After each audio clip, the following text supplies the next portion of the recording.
ነጭ ልበሱልኝ ስላለ ነጭ ልበሱ ስላለ እናስበዋለን። ዘላለምን በእውነት እንደ ስሙ ወደ ዘላለማዊው ሕይወት የሄደው ዘላለምን አንረሳው። የሰውን ህመም መካፈል ይወዳል እንጂ የራሱን ህመም ለማንም የማያካፍል ሰው የሚሰቃይበት መስሎ የሚጨነቅበት መስሎ ስለሚያስብ አይናገርም። የሚያጽናናኝ ነፍሴንም የሚያበረታታት ከኔ ርቋልና አለቅሳለሁ። እና ዝናብ የአይነት ልጆች ስታጣ እንቁ የሆኑ ተሸሽጎ የኖረ እዩኝ ሳይ ተደብቆ የኖረ ለዘመን ዘመኑን በሙሉ ዛሬ አሁን የሰማሁት ነው። መምህር ዘላለም ወንድሙ ወልደ ሰማዕት። ሰላም ጤና ይስጥልኝ። እንዴት አደራችሁ? እንዴት ዋላችሁ? እንዴት አመሻችሁ? አምላክ አበው ቅዱስ እግዚአብሔር ስሙ ዛሬም ዘወትርም የተመሰገነና የተወደሰ ይሁን። በዛሬው ዝግጅታችን ላይ በብዛት ወይም በምልአት ማለት ይቻላል ስለ መምህራችን መምህር ዘላለም ወንድሙ የምናወሳበት ነው። ትናንትና ፍትሐት ተደርጓል። ሌሊት ላይ አባታችን አቡነ ናትናኤል መምህር ዘመድኩንን የተናገሩት አባታችን አባ ገብረ ኪዳን የተናገሩት ነገር አለ። ስለዚህ ምን ይመስላል የሚለውን ነገር አብሮ አደጎቹ ጓደኞቹም ጭምር ያነሷቸው ሀሳቦች አሉ። ስለዚህ በሰፊው እንመለከቷለን። የመርሃ ግብር ማስታወቂያ ይሆን ዘንድ ዛሬ በኢትዮ ቤተሰብ ሚዲያ ላይ ከ12 ሰዓት ጀምሮ መርሃ ግብር ይኖረናል። ሰፊ መርሃ ግብር ይኖራል። በተለይ ኦርቶዶክሳውያን ጭፍጨፋን በተመለከተና አንዳንድ ጉዳዮችን የምናነሳበት መርሃ ግብር ነው።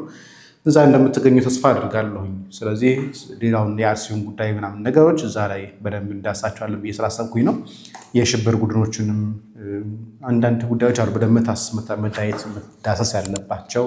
አማራ ክልል ላይ ቀጣይ ታርጌት ወደ አማራ ክልል እንዴት እንደዞረም ጭምር የወጡ መረጃዎች አሉ። እነሱንም ጭምር በሰፊው እግዚአብሔር ከፈቀደልን የምንመለከተው የሚሆነው 12 ሰዓት ላይ እንጀምራለን ብዬ ተስፋ አድርጋለሁ። ስለዚህ እንገናኛለን። አሁን ግን መምህራችንን እናንሳ። ዛሬ ታዲያ ትናንትና መጻጉዕ እንደሆነ ተናግረናል። መጻጉዕን በራሳቸው በመምህር ዘላለም አንደበት ስላሰማቸው መጻጉዕ ተብሎ ተሰይሟል።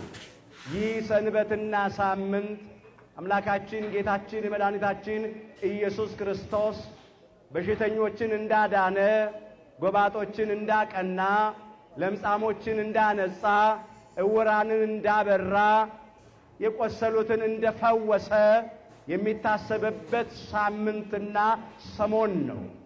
ዛሬ የዚህ ሰንበት የመዝሙሩ ርዕስ ራሱ ይህንን ያነሳል። አምላኩሰ ለአዳም ይላል ርዕሱ። አምላኩሰ ለአዳም ለዕረፍት ሰንበተ ገብረ ነው የሚለው። የአዳም አምላኩስ ሰንበትን ለዕረፍት ፈጠረ፣ ሰራ፣ አዘጋጀ ይላል። ብዙ ድውያንን በእጁ ተአምራት አሳርፏል። ብዙ ድውያነ ሥጋን ድውያነ ነፍስንም ደግሞ በቃሉ ትምህርት አሳርፏል። ስለዚህ አሁንም ታመናል፣ የሚያሳርፈን እንፈልጋለን። ድውያንን በደዌ ሥጋ የታመምን አለን፣ በደዌ ነፍስ የታመምን አለንና ማረፍ ስለሚያስፈልገን በሽተኞችን ይጨነቁ፣ ይታመሙ፣ ይሰቃዩ የነበሩትን ሁሉ ያሳረፈ አምላካችን ጌታችን መድኃኒታችን ኢየሱስ ክርስቶስ ሁላችንንም ያሳርፈን። በግል ሕይወታችን የታመምነውን፣ በማህበራዊ ሕይወታችን የታመምነውን፣ እንደ ሀገር የታመምነውን ሁሉ አምላካችን ይፈውሰን። አንድ ኃይለ ቃል ላንሳና ይብቃኝ። ከኔ ጋር እንድትሉ ትፈልጋለሁ። እኔ በሉ እስቲ ፈዋሽ እግዚአብሔር ነኝ። በኦሪት ዘጸአት ምዕራፍ 15 ቁጥር 26 ላይ የተመዘገበ ኃይለ ቃል ነው። እኔ ፈዋሽ እግዚአብሔር ነኝ ነው የሚለው። አዎ ከደዌ ሥጋም የሚፈውስ ከደዌ ነፍስም የሚፈውስ ፈዋሻችን፣ አዳኛችን፣ መድኃኒታችን፣ አምላካችን እግዚአብሔር ስለሆነ ዛሬም በልዩ ልዩ ደዌያት ተይዘው የሚሰቃዩትን ወገኖቻችንን፣ በየሐኪም ቤቱ ያሉትን፣ በየጸበሉ ስፍራ ያሉትን፣ በደዌ ዳኛ በአልጋ ቁራኛ ተይዘው የሚሰቃዩትን አይደለም መድኃኒት ሊገኝላቸው በሽታቸው ያልታወቀላቸውን ሰዎች አምላካችን እግዚአብሔር በምሕረቱ ዳሶ ይፈውስልን። ይሄ ፈውስ መድኃኒት የጠፋለትን ክፉ ወረርሽኝ በሚሊዮን የሚቆጠሩ ሕዝቦችን የፈጀውን ዛሬም ብዙዎቻችንን ስጋት ላይ የጣለውን የሚያስጨንቀንን ደዌ ኮረናን ከምድራችን ላይ እግዚአብሔር ይንቀልልን። እንዲሁ በደዌ ነፍስ በኃጢአት ይሄ እንግዲህ ትምህርት በኮሮና ወቅት ላይ ስለመጻጉዕ ያስተማሩት ትምህርት የታመምነውን በአምልኮተ ጣዖት፣ በዝሙት፣ ፍርድ በማጓደል፣ ድሃ በመበደል፣ ጉቦ በመቀበል፣ ሰነድ በመሰረዝ በመደለዝ፣ በሚዛን በማጭበርበር፣ ጠጥተን በመስከር፣ ዳንኪራ በመርገጥ በመጨፈር፣ በሰይጣናዊ ቅንዓት፣ በተንኮል፣ በሽንገላ፣ በሐሜት፣ በጸብና በክርክር የታመምነውን በጎጠኝነት፣ በመለያየት፣ በመበላላት፣ በመነካከስ የታመምነውን በሙሉ አምላካችን እግዚአብሔር ይፈውሰን። እንደ ኢትዮጵያ ታመናል። እርስ በርስ እየተለያየን ነው፣ እየተበላላን ነው፣ እየተነካከስን ነው። እኛም ዛሬ ሰው የለንም፣ የሚያድንን ሰው፣ የሚረዳን ሰው፣ ታሪካችን የሚለውጥልን ሰው፣ ነገራችን የሚገለብጥልን ሰው፣ ነቀፌታችን የሚያስወግድልን ሰው አጥተናል። ያ 38 ዓመት ሙሉ በደዌ ዳኛ በአልጋ ቁራኛ ተይዞ ይሰቃይ የነበረው ሰው የለኝም ነው ያለው። ሰብ አልቤን ያለው አልቤ ሰብ ነው ያለው። ኢትዮጵያም ሰው አታለች ዛሬ። እግዚአብሔር ሰው ያድርገን። አሜን። ለመምህራችን እግዚአብሔር አምላካችን እረፍተ ነፍስን ያድልልን። ነፍስ ኄር ወልደ ሰማዕት እያላችሁ በጸሎታችሁ አስቧቸው። እንግዲህ አዲስ አበባ ላይ የተቋቋመው የቀብር ስራ አስፈጻሚ መግለጫ አውጥቷል። አዲስ አበባ ላይ በተለይ ደግሞ ሬሳው ወደ ኢትዮጵያ ሲገባ የሚያስፈጽመው ነገር ከኢትዮጵያ ኦርቶዶክስ ተዋሕዶ ቤተክርስቲያን ሕዝብ ግንኙነት ጋር መሰለኝ የተገናኘ አድርገውታል። መግለጫው ለማንኛውም ሙዚቃ አስቀምጥላችኋለሁ፣ ትመለከቱታላችሁ። አባታችን አባ ገብረ ኪዳን የተናገሩት ደግሞ ላሰማችሁ። ዛሬ አሁን የሰማሁት ነው። መምህር ዘላለም ወንድሙ ወልደ ሰማዕት አርፈዋልና ያው እንደምታውቁ በጣም ወደ 25-30 ዓመት ሲያስተምር በትምህርቱም በሕይወቱም ነውር ያልተገኘበት ወንድማችን ነውና ብዙ ሰው ከዚህ ቤተክርስቲያን ውስጥ እየኖረ ወጥቷልና ሳይጠፋ ሳይለወጥ ያስተማረ መምህራችን ነው። አንደበቱም ሳይለወጥ፣ ሃይማኖቱ ሳይለወጥ፣ በሕይወቱ ነውር ሳይገኝበት፣ አበል ሳይቀበል በራሱ ትኬት እየቆረጠ በገንዘቡ የሚያስተምር መምህር ነበር። እሱ አርፏል። ነፍሱን በአጸደ ገነት ያኑርልን፣ መምህራንን ደግሞ ይተካልን። እግዚአብሔር ሰላም እንዳዋለን ሰላም ያስመሸን። የቅዱስ ቂርቆስ፣ የቅዱስ ያሬድ፣ የአቡነ ሰላማ፣ የከሳቴ ብርሃን፣ የእናታችን የቅድስት ኢየሉጣ፣ የነቢያት፣ የሐዋርያት፣ የሰማዕታት፣ የጻድቃን፣ የደናግል፣ የመነኮሳት፣ የትጉሃን መላእክት፣ የእመቤታችን የቅዱስ መስቀሉ በረከት፣ የአብ የወልድ የመንፈስ ቅዱስ ቸርነት አይለየን። ማሽ ላይ ብዙዎች ፍታቱን ያየን ነው። ብዙዎች ስለ መምህር ዘላለም ሲመሰክሩ በሆነው ባልሆነው ማይገኝ አንደበቱ ቁጥብ የሆነ እንደውም ዘካርያስ ኪሮስ ለጳጳሳት ራሱ አባታቸው የነበረ ነው። በሁሉ ነገር የሚረዳቸው፣ የሚያግዛቸው፣ የሚተባበራቸው፣ ላጡ ለተቸገሩ የሚረዳ ፈጥኖ የሚደርስ ለገዳማት አባቶቻችን የሚረዳ ነው። ትናንትና መምህራችን ዲያቆን ዮርዳኖስ አበበ ሲናገር ነበር። ሲጽፍ የጻፈውን አንብቤላችሁ ነበር። ብዙዎች ምስክርነታቸው ላይ ቀና ነው። ብዙ ሰው እንደዚህ ተባብሮ ለአንድ መምህር እንዲህ መናገር መመስከሩ ማየት ራሱ በጣም ትልቅነት ነው። የኖረውን ሕይወት ያሳያል። ምን አይነት ሕይወት ሲኖር እንደነበር፣ ምን ያህል ጊዜ ጥሩ ጊዜ እንዳሳለፈ ከቤተ ክርስቲያን ጋር ያሳያል። በክፉ ማይነሳ መምህር ነው ሲገኝና ደስ የሚያሳይ ነው። እንዲህ አይነት መምህራን ኖሮ መሞታቸው ራሱ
የሚያጽናናኝ ነፍሴንም የሚያበረታታት ከኔ ርቋልና አለቅሳለሁ።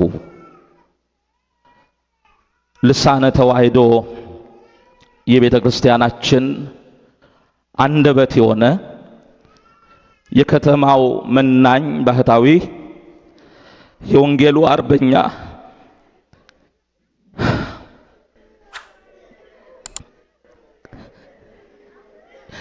የሚነበብ መጽሐፍ ሲናገር የማይፈራ ለእውነት የቆመ በበረሃ በከተማ ቀንና ሌሊት ሳይደክም ያገለገለ ጀግና በቃ ደከመኝ አምላኬ ደግሞ ናፈቀኝ ብሎ መምህር ወደ እግዚአብሔር ሄዷል። ይህንን የሱን መርዶ ቆሜ በመናገር ያዝናለሁ።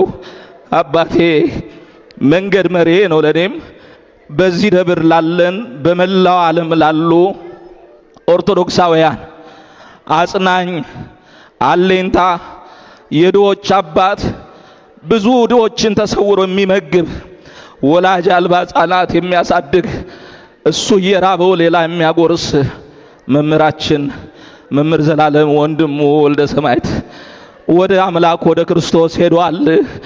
ስለዚህ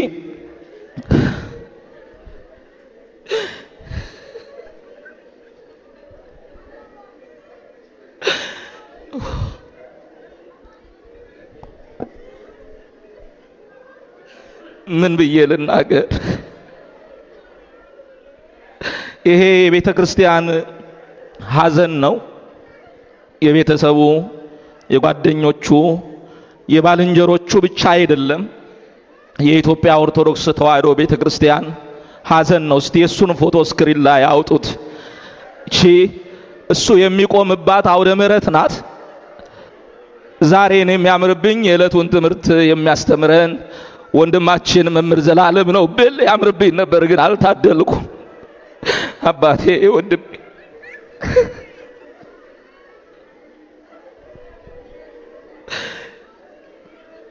የሚገርመው ቀኑ ሲደርስ እመቤታችንን ሊሰናበታት ከደጇ ተሰናብቶ ሊሄድ እዚህ ነው የመጣው።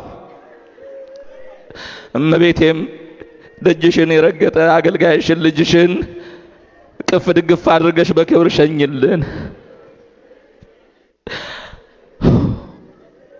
ስክሪኑ ላይ የሱን ፎቶ አውጡት።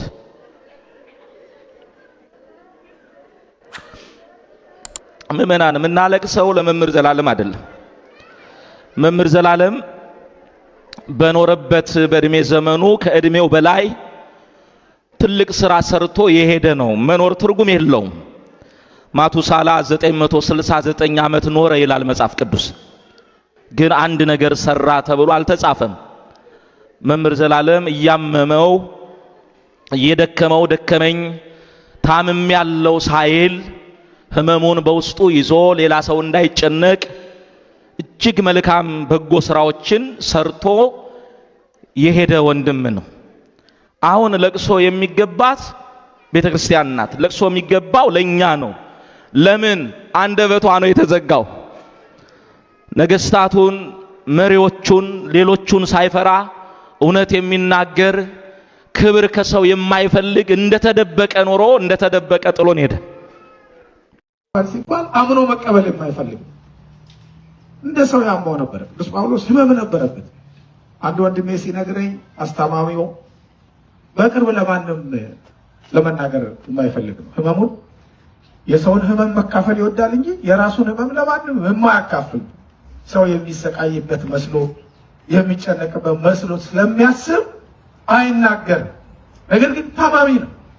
ከ8 ዓመት በላይ መምህር ዘላለም በተለያዩ ህመሞች እየተሰቃየ ነበር መድረክ ላይ የሚቆም ነበር። የብዙ አገልጋዮችን ህመም ምዕመናን አያውቁም። እሱም ለማንም ተናግሮት አያውቅም። እዚህ ከመጣ በኋላ ይሁን የሚተራመስ ዘመድ ወገን እያለው አንድ ነፍሱ የፈቀደችለትን ወጣት ብቻ ጠርቶ ከመጣ 2 ሳምንት ሆነው ወደ ሕክምናው ሹልክ ብሎ ለዛው ትንሽ ያመኛል እስቲ ቼክ ላድርግ ብሎ ነው የሄደው። ቼክ ሲደረግ ግን የተነገረው ነገር ሌላ። እንዴት ነው ቆመ የምትሄደው ነው ያሉት። እና እንዲህ የሆነ እንኳን ወንጌልን ይዞ ይሮጥ ነበር፣ ይሰብክ ነበር፣ ያገለግል ነበር። ዛሬ በፌስቡክም ሆነ በዚህ አይነት ሁኔታ ያለው የሚሮጠው ህዝብ መምህር ዘላለም ወንጌሉን እንጂ ህመሙን ሰምቶት አያውቅም፣ ጭንቀቱን ሰምቶት አያውቅም፣ ጉዳቱን ሰምቶት አያውቅም። እንደ ሰውም አይታይም። ነገር ግን መልአክን ሰማዕትን ቤተክርስቲያኗን በሚገባ አስከብሮ ያለፈ መድረኳን አስከብሮ ያለፈ የመምህርነትን አገልግሎት የወንጌል ሰባኪነትን አገልግሎት ስራዬ ብሎ ለሌሎች ያስተላለፈ ከቤተሰቡ ከወንድሙ ጀምሮ አሁን ካለው ምስክርነት እንዲህ ነው። የአቡነ ናትናኤል ደግሞ እናየው። አሁን ሁሉም ተባብረው በአንድነት እየመሰከሩላት ለቤተክርስቲያን ለክብሯ የቆመ ቤተክርስቲያን በአንድም ነገር ያላስነቀፈ ክፉ ያልተነገረበት ክፉ ያልተወራበት እገሌ እኮ እንዲህ አድርጓል ያልተባለበት መምህር ነው።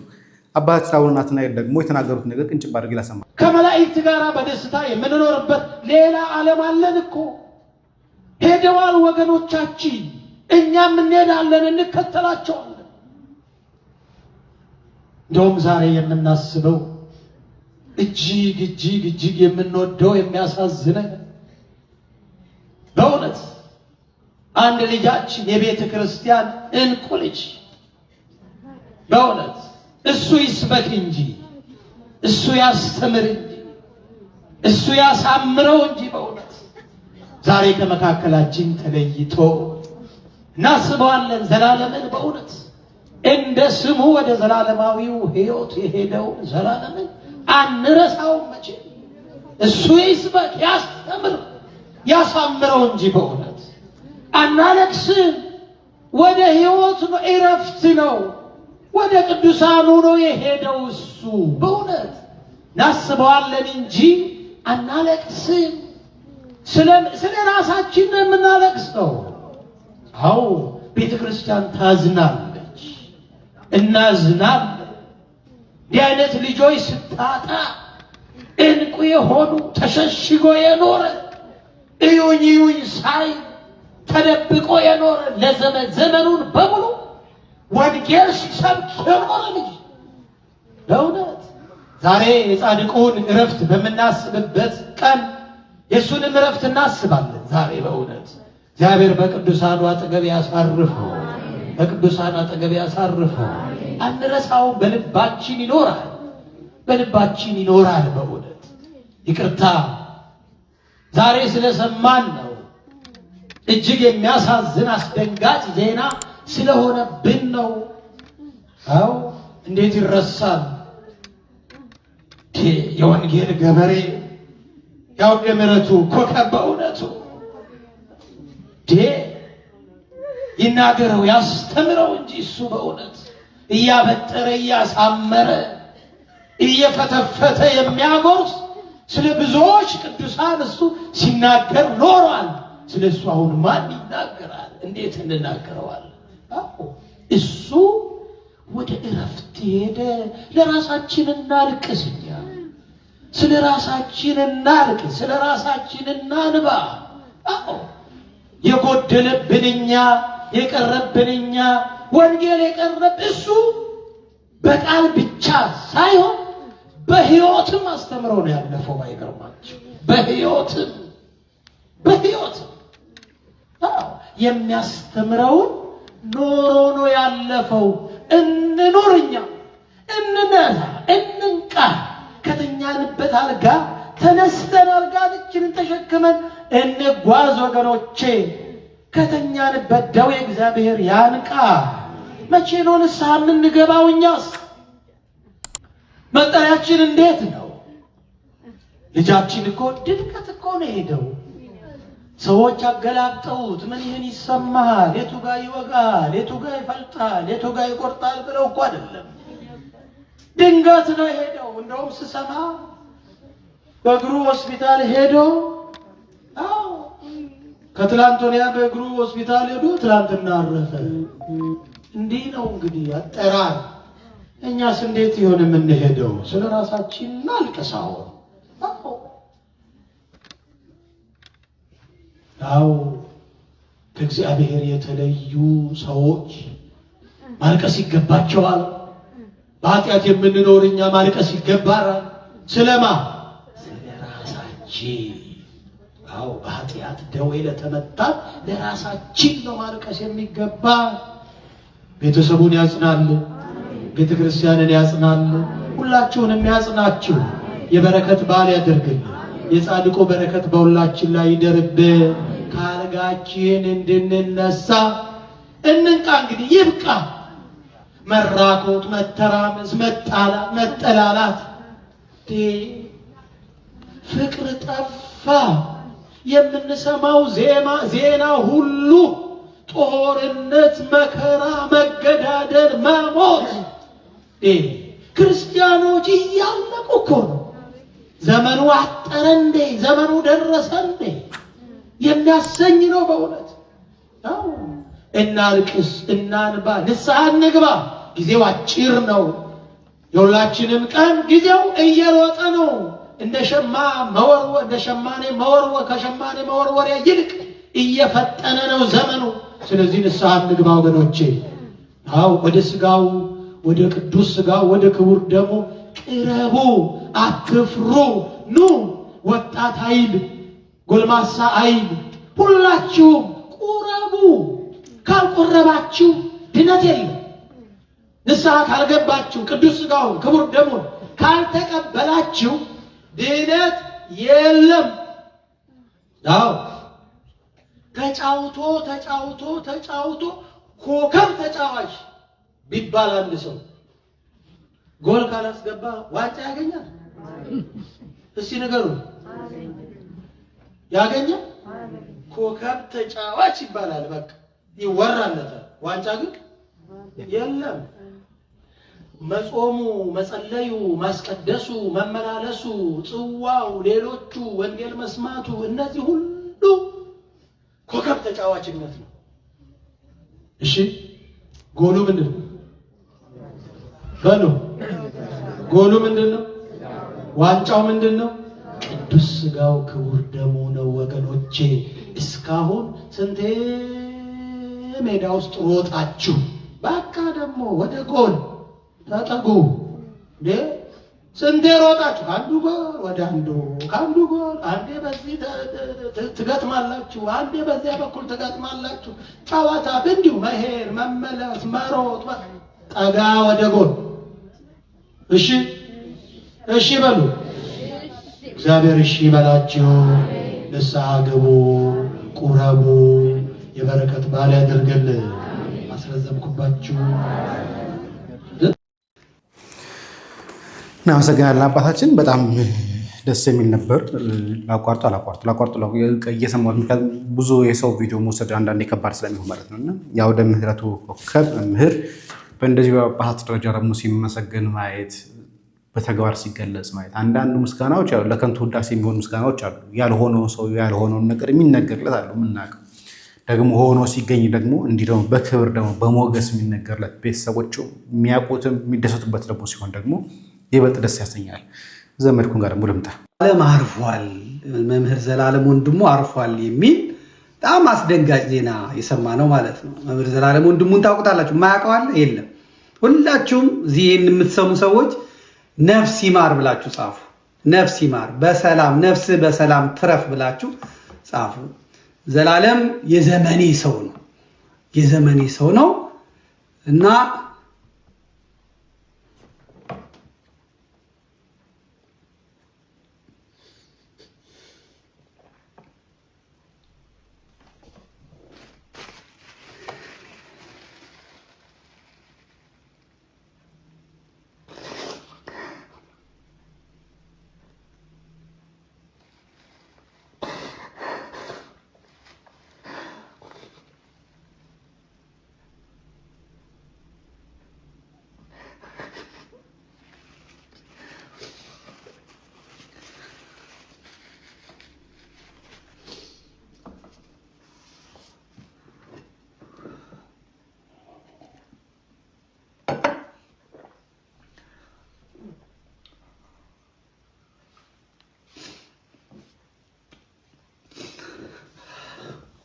ነጭ ልበሱልኝ ስላለ ነጭ ልበሱ ስላለ ነው። መምህር ከሆኑ አይቀር እንደ ዘላለም ነው በእውነት።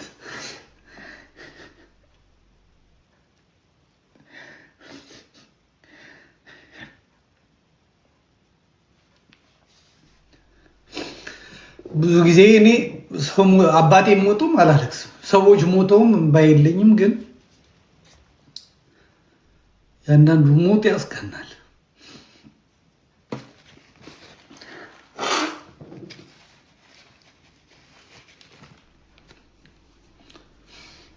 ሰባኪ ስናይ ከነጋሽ ታዬ ከነጋሽ ግርማ ቀጥሎ ያየናቸው ሰባኪያን በምስካየ ኅዙናን አባ መዓዛ፣ በልደታ ብፁዕ አቡነ ገብርኄር፣ በቅድስተ ማርያም አባማ ኢየሱስ፣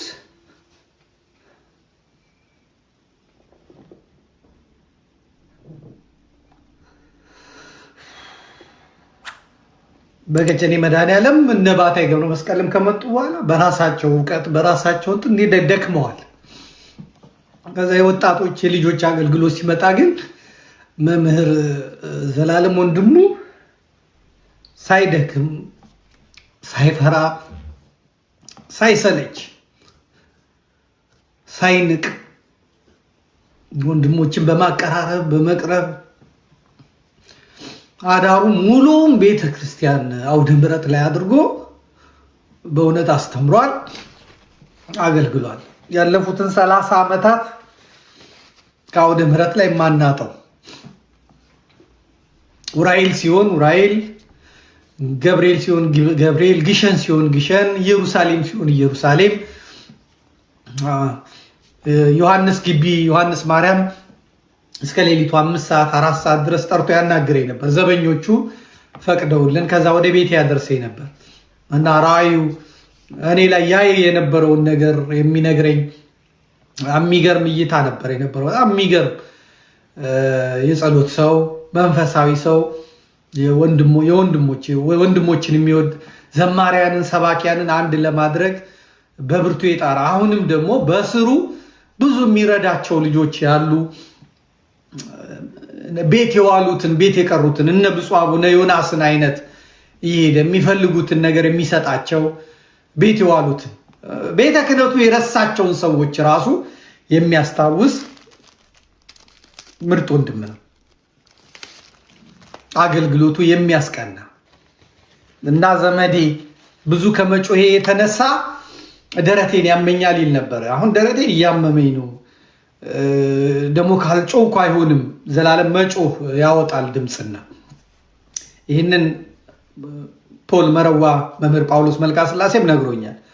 ስብከት ቀላል አይደለም እና በጣም ብዙ ኢነርጂ ይፈልጋል፣ ብጡ ድምፅ ያስወጣል እና ቀን በቀን አመት ከአመት ወር ከወር እየጮኸ የእግዚአብሔርን መንግስት አገልግሏል።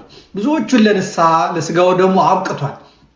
ታማኝ የሆነ ደግሞ ሩጫዬን ፈጽሜያለሁ፣ ጨርሻለሁ፣ አገልግሎቴን ፈጽሜያለሁ፣ ከዚህ በኋላ የጽድቅ አክሊል ነው የሚጠብቀኝ ብሎ እንኳን ቢናገር የሚያምርበት የታመነ ከላይ በጳጳሳቱ የሚወደድ በካህናቱ የሚወደድ በደብር አለቆች የሚወደድ በሰንበት ተማሪዎች የሚወደድ በሰባኪያን የሚወደድ በማህበረ ቅዱሳን የሚወደድ በኮሌጅ ልጆች በቴዎሎጂ ልጆች የሚወደድ በኢትዮጵያ ቤተክርስቲያን የትልቁ ችግር የሆነ አካል ይጠላሃል፣ የሆነ አካል ለራሱ ነገር ይፈልጋል። ነገር ግን በመምህር ዘላለም ጉዳይ ሁሉም የተስማሙበት ሁሉም የተስማሙለት ሰው ነው። ወንጌልን ስራው አድርጎ የያዘ ትዳር በዚህ ምክንያት ያልያዘ እና ራሱን ጃንደረባ አድርጎ ለክርስቶስ መንግስት የኖረ በጣም ነው የደነገጥኩት።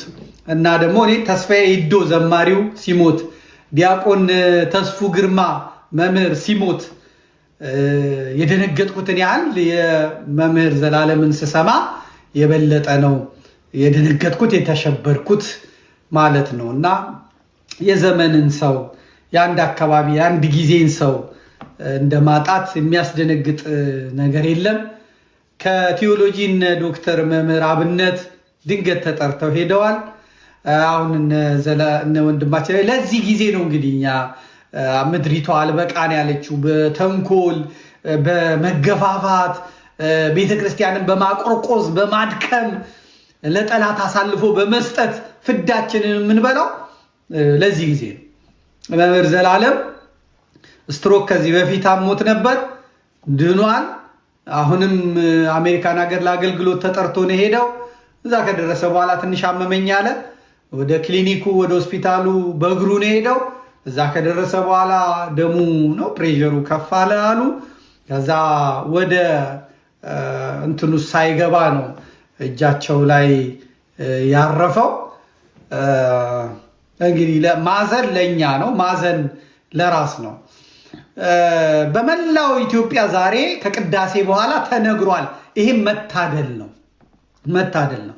ዲያቆን መኮንን ባረፈ ጊዜ መኮየኛ ጓደኛ ባረፈ ጊዜ አሜሪካ ያለው ሕዝብ እንዴት ነው የሸኘው? እሱ ብቻ አይደለም፣ ታቦት ወጥቶ ነው የተቀበረው። ታቦት ወጥቶ ነው የተቀበረው። ወንድማችን መምህር መኮንን ፍጹም አገልጋይ ስለነበረ፣ ፍጹም ወንድሞች ወዳጅ ስለነበረ እኔ ሲያትል ሲሄድ እሱ ያለበት ሀገር ሩቅ ነው። ነገር ግን መኪና ነድቶ መጥቶ ሁሉን ትቶ ከኔ ጋር ነው ሲያትል በቆየውበት ጊዜ አንድ ላይ ነው የቆየ ነው እና ያ ወንድም ታሞ ተሰቃይቶ አርፏል። ቤተክርስቲያንም ደግሞ በሚገባ ክብር ተቀብሏለች። ዛሬም መምህር ዘላለም ወንድሙን ቤተክርስቲያን ከዚህ በላይ አድርጋ ሙሽራ አድርጋ ለሌሎቹም ሰባኪያን ለሌሎቹም አገልጋይ ተስፋ አለን እንዲሉ ቤተክርስቲያን እንዲህ ነው ወይ የምትቀበለን እንዲሉ ከፍ ባለ ክብር ይችን ምድር ሲሰናበት ቢሸኙት በጣም ደስ ይለኛል። እናመሰግናለን። ለፍቷል፣ በጣም ጥሯል። ደግሞ ደክሞታል። በተለይ ሰባኪያን በተለይ ብዙ የሚያገለግሉ መምህራን ብዙ የሚቸገሩት ይሄ ደረት አካባቢ ጎሮ አካባቢ ለምሳሌ መምህራችን መምህር ያደርጋል አበቃት ጎሮ ነው የሚያምነው። ጎሮ መሰንጠቅ ገጥሞታል። በስብከት ብዛት ከመጮህ ብዛት ብዙ ከመናገር ብዛት እና እግዚአብሔር ለቤተሰቦቹ ለመላ ወዳጆቹ እግዚአብሔር አምላካችን መጽናናቱን እንመኛለን። ሰላም እግዚአብሔር ከእናንተ ጋር ይሁን። ቸር ቆዩ።